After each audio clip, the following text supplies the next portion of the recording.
Hello, everyone. Welcome to this conversation on the rise of the Black Power movement. In this conversation, we're going to look at the urban race riots, which began in Watts, in the neighborhood of Watts in August of 1965. That's a neighborhood in California. We are going to look at the group reaction to the urban riots, which spread from Watts across the country and really were a major occurrence in the summers of 65 through 68. And then we're going to look at the reasons for the urban riots. And then secondly, we're going to look at the rise of the Black Power movement, the origins of the movement, the catalysts of the movement, the ideology, the changes generated by the movement, and the ultimate disintegration of the civil rights leadership structure as a result of this movement. And so these two conversations, the urban race riots and Black Power, have to be seen together because they are simultaneous movements. I don't think it's correct to say that one obviously led to the other, but they are certainly side by side and occurring side by side and without question related to each other in very important ways. So we want to begin with the question, why would there be urban race riots? And we're talking the year 1965. The Civil Rights Act has been passed. The Voting Rights have been passed. The Voting Rights Act has been passed. And at a very short time after the Voting Rights Act is passed, which is the second of two really great accomplishments um, in the area of civil rights, probably the two greatest accomplishments in the area of civil rights. Shortly after that, and a race riot breaks out in Watts. And so, why? Why would there be urban race riots? In particular, why would there be race riots in the North? President Lyndon Johnson described the reason for this, I think, pretty well. He said, I moved blacks from D plus to C minus. And then he said this, quote, he's still nowhere. He knows it, and that's why he's out in the streets. Hell, I'd be there too. And I think Johnson speaks very clearly in Johnson's famous language to the reality of, the right to vote, the right to go eat in a restaurant. These are very basic and very important rights. But your everyday life existence, the neighborhood you live in, the job you have, the amount of money that you have, the possessions you have, the world you inhabit, may not be changed in any significant way by those things. In other words, there are still great, great problems beyond these two uh, pieces of legislation that people are going to be saying need to be addressed, and the race riots are going to be part of um, that expression. So in Watts, in August of 1965, there was a confrontation between white police and black youth, and it was surrounded an ordinary arrest for drunk driving. And again, it was just days after the signing of the Voting Rights Act. The mother of the person arrested scuffled with the police. A crowd gathered, and that night, rioting and looting broke out in the neighborhood. The rioting continued for days. Um, the black rioters attacked white businesses, in particular businesses and white businesses and white-owned properties that they had viewed as exploitive of black people in this neighborhood. And ultimately, they also attacked the police. The National Guard was called out. It still was unable to bring this riot under control immediately. 34 people ultimately were killed, 900 injured, 4,000 people arrested, $30 million in property damage, and the riot in Watts spread to other cities. in 1965, and then summer riots occurred in dozens and up to 100 cities in 66 and 67. And this became sort of a normal occurrence on the American scene in the mid 60s. And this is a whole new reality. One of the things that I think we often miss is an understanding of violence in America when it comes to race. Uh, there has been in American history a tremendous of violence, white on black violence, racial violence, white people using violence against black people. There has also been, especially in the last 50 years, an awful lot of black on black violence. There has been rarely in our history black on white violence. That is a rarity, and especially up until the 1960s, it is an extreme rarity in American history to see black on white violence. So this violence, this especially the black on white aspect of this violence, is absolutely critical in the psychology of the civil rights movement, the psychology of how white people are going to view the movement, and some other things related to that. So it's very important for us to understand that at the beginning of this conversation. So the issues that led to the Watts riots and the other riots that followed were police brutality, a really negative relationship between the white police law enforcement structure and black communities, the segregated and substandard housing that existed. And again, we're talking northern cities taking the lead with regard to these race riots. And yes, uh, neighborhoods were segregated in the north, and black neighborhoods were historically poor, substandard. We're going to talk about that in a later conversation. The housing was substandard. That's a critical issue. Inadequate transportation to and from black neighborhoods, and an unemployment rate in the mid 1960s, which was not a time of depression or severe economic problems in the country, but an unemployment rate of 30% for adult black males. So these critical problems, lack of access to jobs, transportation issues, segregation, substandard housing, which also created problems in education, and then police brutality and a negative relationship between white law enforcement and black citizens. So the urban race riots, as I said, is going to have a tremendous psychological effect on the civil rights movement, on reactions to the civil rights movement. And so it's very interesting to take a look at, and again, Harvard Sitkoff has kind of served as the guide to this conversation in his book on the struggle for black equality. And Sitkoff looks at the group reactions to the urban riots, and he sees a number of different groups. And it's very interesting how people view things through their own lens and how different groups in America viewed these urban race riots very differently from each other. So that the extreme left of black radicals, they saw these riots as a calculated revolutionary act of violence, of overthrow. They saw this as the beginning of a revolution. That's the extreme left. That's some of the Black Power movement people that we're going to talk about in a second. The extreme other end of the conversation, the reactionary whites, saw this as the work of foreign agitators and communists, and in particular black communists.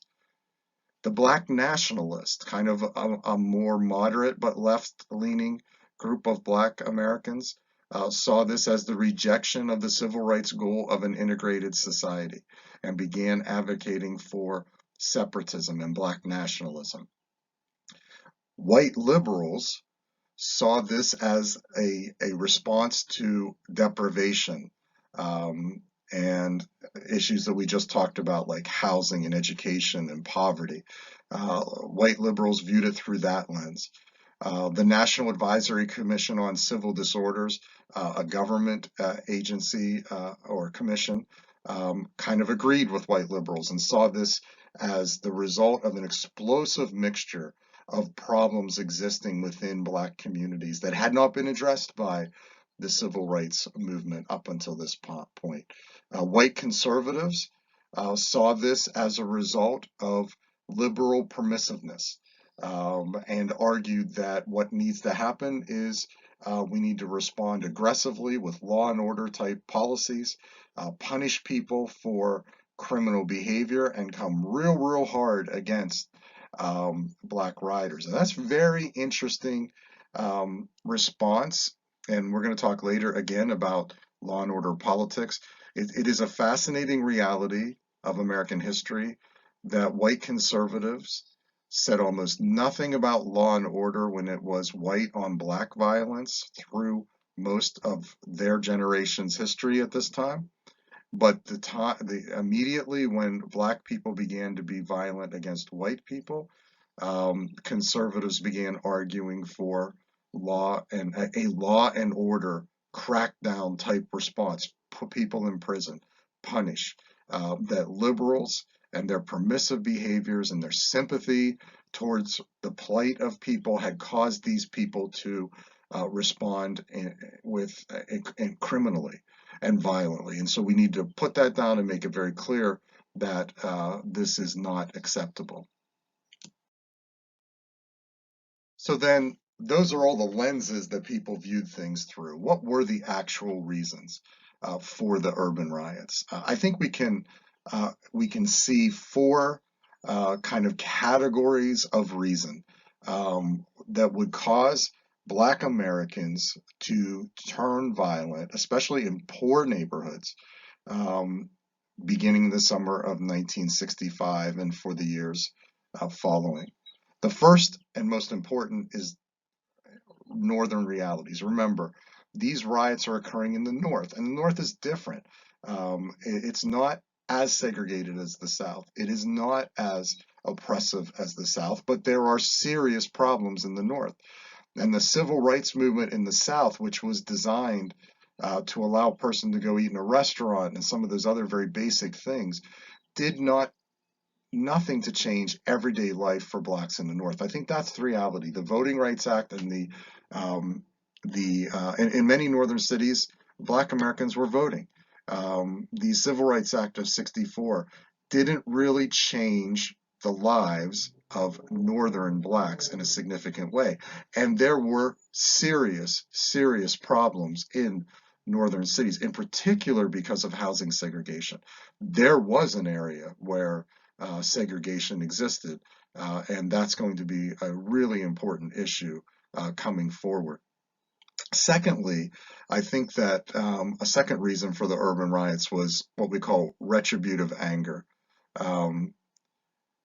These riots, I think it's very clear, selectively targeted whites and their property. And why is that?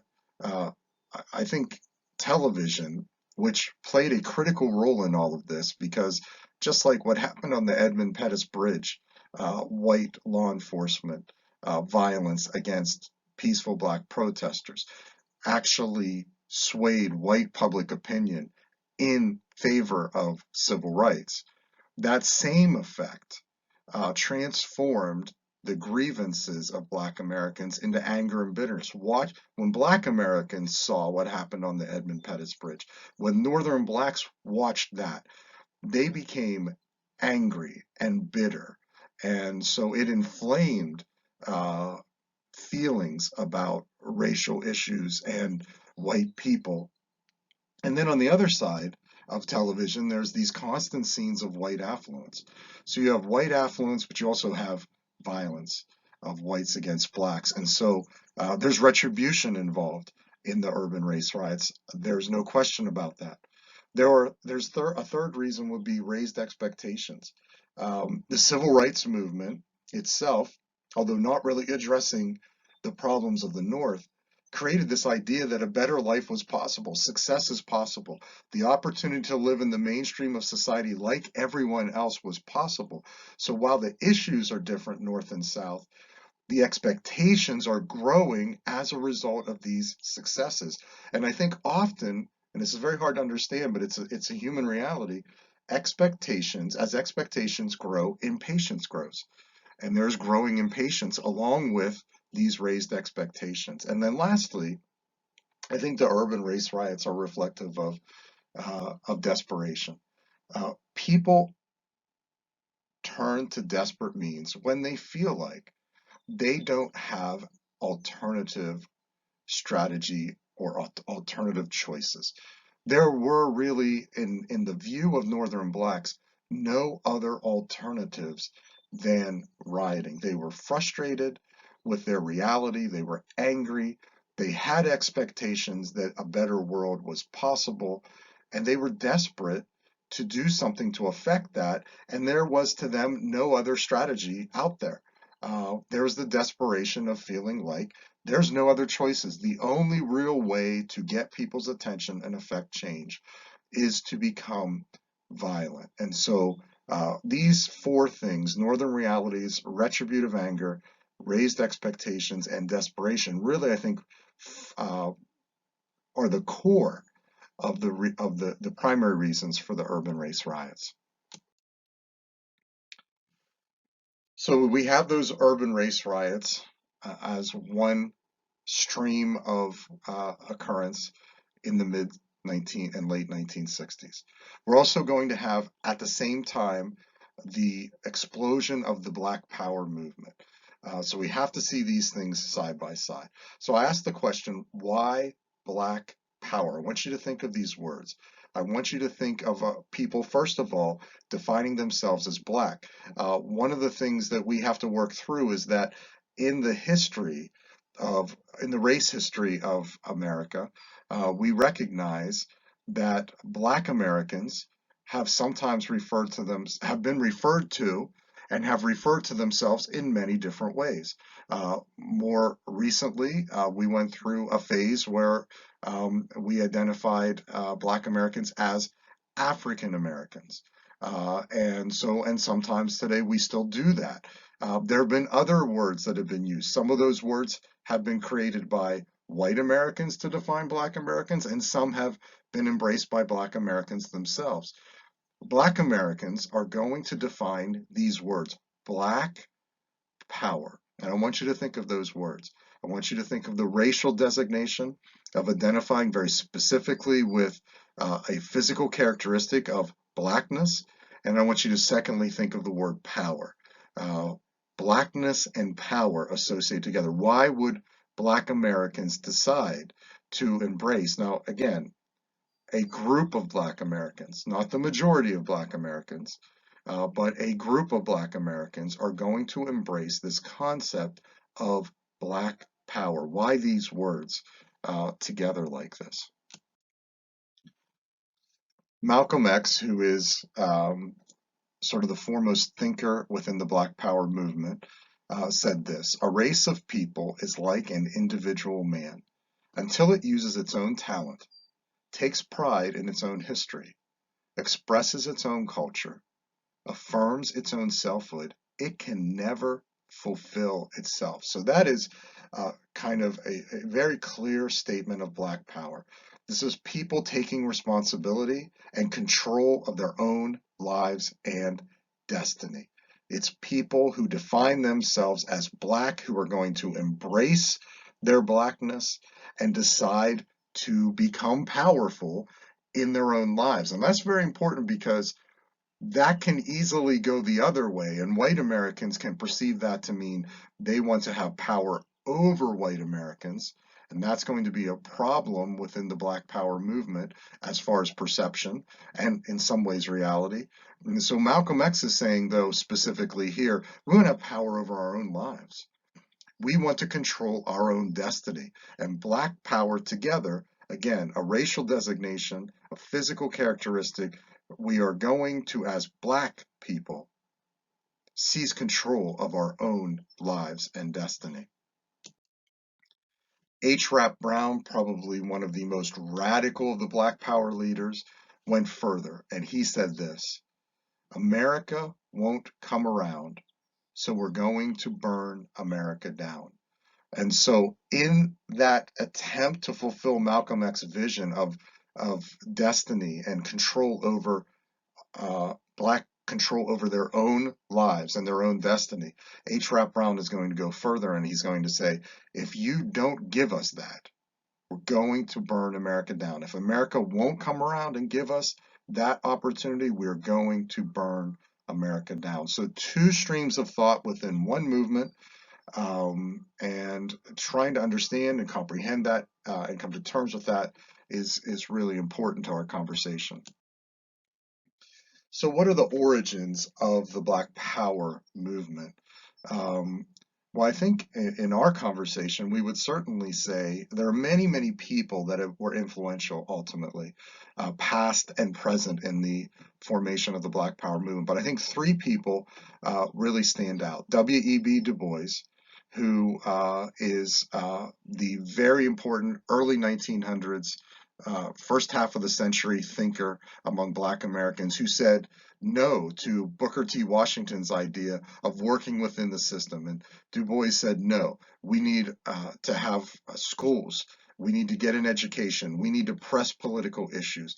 We need to be active. The talented 10th, as he said, of the Black society needs to have all the opportunities to flourish and become leaders. And so Du Bois is really the first voice pushing back against the idea of Black Americans simply figuring out a way to mold into white society. Marcus Garvey in the 1920s during the Black Renaissance or Harlem Renaissance of the 1920s is going to argue for Black nationalism. We had that conversation, and he's going to lay a lot of foundation for this conversation. And then, of course, Malcolm X, who is going to be the critical personality. Now, he died by 1965 when the Black Power movement really took off. Malcolm X has already died, but Malcolm X is going to be critical. His thinking and the words that he is going to put to the Black Power movement. Malcolm X was born in Omaha, Nebraska. He was the son of a Baptist, a Black Baptist pastor. His dad was murdered when he was just a child. And as a result, his mom really struggled to raise the children. She ended up in an asylum. They always suspected that their dad had been killed by whites who were angry that his dad was standing up for some of these principles that we're talking about today. Malcolm X got involved in criminal activity. By the way, his name was Malcolm Little. He got involved in criminal activity, ended up going to prison. While he was in prison, he was introduced to the thinking of Elijah Muhammad and the Black Muslims. Obviously, Elijah Muhammad would be very important in this conversation. And while he was in prison, he embraced the idea of the Black Muslim movement, and he adopted a lot of very strict ways of discipline. These kind of fit for him. A disciplined lifestyle, disciplined living, but also a very strict view of race. And that was that the white race was essentially a devilish race. That's one of the things Elijah Muhammad talked about, and that it had oppressed the Black race, and that there was really nothing good in the white race at all. And that became kind of formative in Malcolm X's early thinking. Comes out of prison, begins to found, creates mosques and other things in the Black Muslim movement. He rejects, obviously, Christianity. He rejects white society.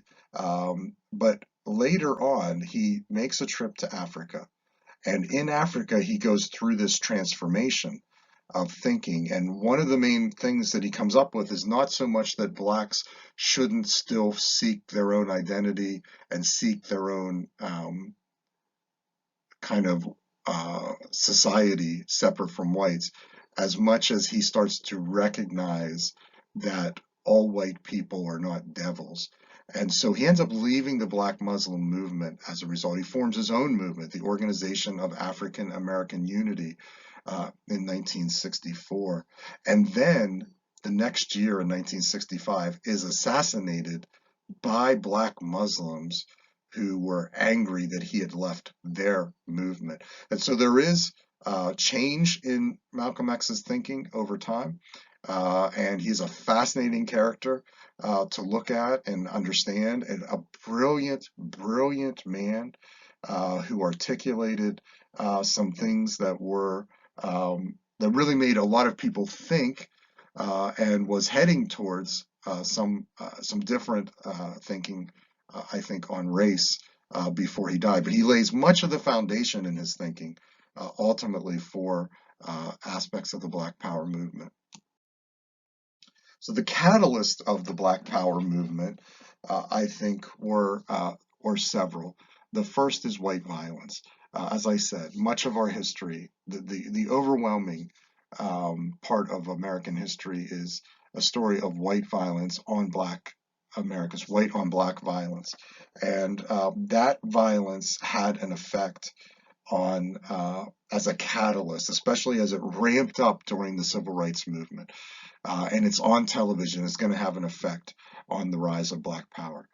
Also, what Martin Luther King did on the Edmund Pettus Bridge when he turned around and didn't proceed and force the issue, a lot of people within the Civil Rights Movement saw that as a betrayal of the Civil Rights Movement. And even though the march continued later and the Voting Rights Act came as a result, still people saw that as a betrayal, the more radical element of the civil rights leaders. And so that's going to be a catalyst. The urban riots beginning in 1965 are going to be a catalyst to the growth in the Black Power movement. James Meredith, who we talked about earlier, who was admitted into the University of Mississippi, he had a march from Memphis to Jackson in 1966 that kind of became a critical moment. On that march, Meredith was shot. He recovered and rejoined the march later. But later on, after Meredith was shot, again, this violent aspect of all of this, some of the protesters began to chant, "We shall overrun." Instead of chanting, "We shall overcome," they started chanting, "We shall overrun," and began chanting Black Power. So by 1966, we see the movement that was started by intellectuals and leaders within the civil rights movement. We see this start to drift down into the people, both in the race riots in 65 and then ultimately into the civil rights movement itself in the South in 66. And so as a result of all of this, we also start to see transformation in leadership. Both SNCC and CORE began to, in the mid-60s, move towards self-determination, move towards ideas of Black nationalism and away from integration and nonviolence. And Stokely Carmichael is elected to head SNCC over John Lewis. Later, H. Rap Brown is going to be a very radical civil rights leader, is going to be elected to lead SNCC as well. So we see radicalization in parts, not all, but parts of the civil rights leadership movement. So what is the ideology of the Black Power movement? We've kind of skirted around the edges of it a little bit here, but we want to take a moment and just lay it out very specifically in 4 pieces. It's much more complex than this, but I think for our purposes, we want to understand it in 4 pieces. The first piece is the rejection of white America. The Black Power movement is the rejection of white America. It's the rejection of the Vietnam War, which is going on at this time. It's the rejection of capitalism. It's a rejection of liberalism. It's a rejection of white Christianity. It is a rejection on every level of white America and what white America and the institutions that white America has created, that the Black Power movement sees as completely oppressive of Black Americans. So it's a complete rejection of white America and all the pieces that make up a white America. Secondly, it is the rejection of nonviolence, the nonviolence of Martin Luther King. The Black Power movement is going to argue we have the right to defend ourselves. We don't have to march and be shot at or spit on or beaten without response. We have the right to defend ourselves. We have the right for what they call retaliatory violence. These aspects of the ideology are important. The rejection of nonviolence, the right of self-defense, the right of retaliatory violence. Uh, Thirdly, Black Power embraced or rejected integration. One of the more nuanced conversations here among the Black Power thinkers is the idea that if our goal is integration, if our goal is just to become accepted in white society, that we are essentially selling ourselves short. Why would we want to simply be accepted in white society, into white America? That we are better than that.